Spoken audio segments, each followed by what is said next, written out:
एक तो पहले ही कोरोना ने दम निकाला हुआ था, उस पर ब्लैक फंगस के बढ़ते मामलों ने मरीजों को बेदम कर दिया है।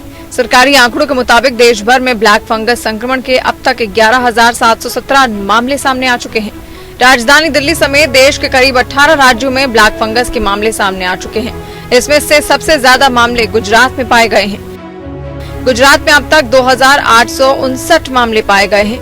महाराष्ट्र में 2,770, आंध्र प्रदेश में 768, मध्य प्रदेश में 752, तेलंगाना में 744 और उत्तर प्रदेश में 701 मरीज हैं।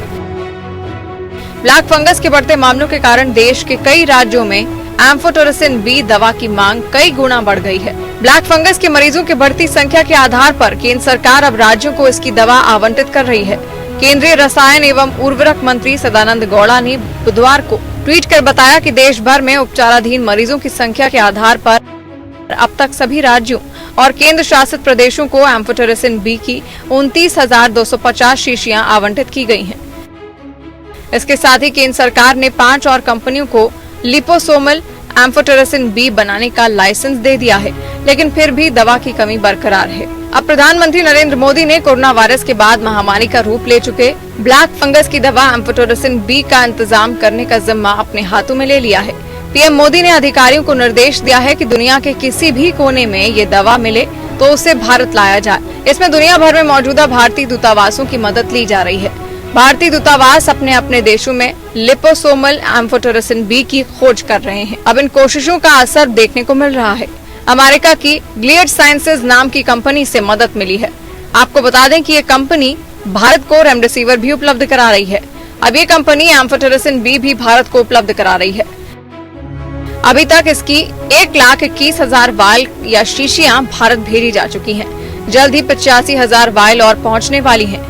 बताया जा रहा है कि ग्लियड साइंसेज ने मायलन के जरिए भारत में एम्फोटेरिसिन बी की 10 लाख खुराक भेजने का लक्ष्य रखा है। उधर ब्लैक फंगस के साथ साथ व्हाइट फंगस का भी कहर लोगों को डरा रहा है। दिल्ली के सर गंगाराम अस्पताल में व्हाइट फंगस के कारण कोविड-19 के मरीज की पूरी आंत में कई छेद होने का अपना तरह का एक मामला सामने आया है। कोरोना वायरस संक्रमण में व्हाइट फंगस के कारण भोजन की नली, छोटी आंत और बड़ी आंत में कई छेद होने जैसे मामले पहले कभी सामने नहीं आए। गंगाराम अस्पताल में 2 हफ्ते पहले हमें एक पेशेंट हमारे पास आए जिनको पहले कैंसर की सर्जरी, ब्रेस्ट कैंसर की सर्जरी हुई थी। उसके बाद उनको कीमोथेरेपी मिली थी और अब वो लूज मोशन और एब्डोमिनल पेन से एडमिट हुए। तो हमें मिला कि उनके इंटेस्टाइन में लीक है और सर्जरी में पूरी आंत में जीई जंक्शन से, स्टमक और फूड पाइप के जंक्शन से पूरी इंटेस्टाइन में, लार्ज इंटेस्टाइन में मल्टीपल होल्स मिले, परफोरेशंस मिले। ये देखा गया कि ये परफोरेशन एक व्हाइट फंगस या कैंडिडा की वजह से था।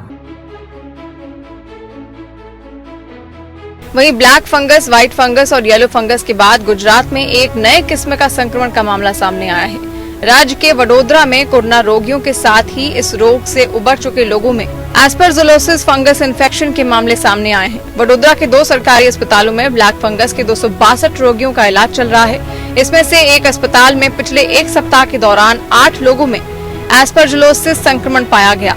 इस फंगल इन्फेक्शन के बढ़ते मामलों के पीछे कोविड रोगियों के इलाज में बढ़ते स्टेरॉइड के साथ ही ऑक्सीजन सप्लाई को हाइड्रेट करने के लिए नॉन स्टेरॉइल वाटर का इस्तेमाल भी बताया जा रहा है।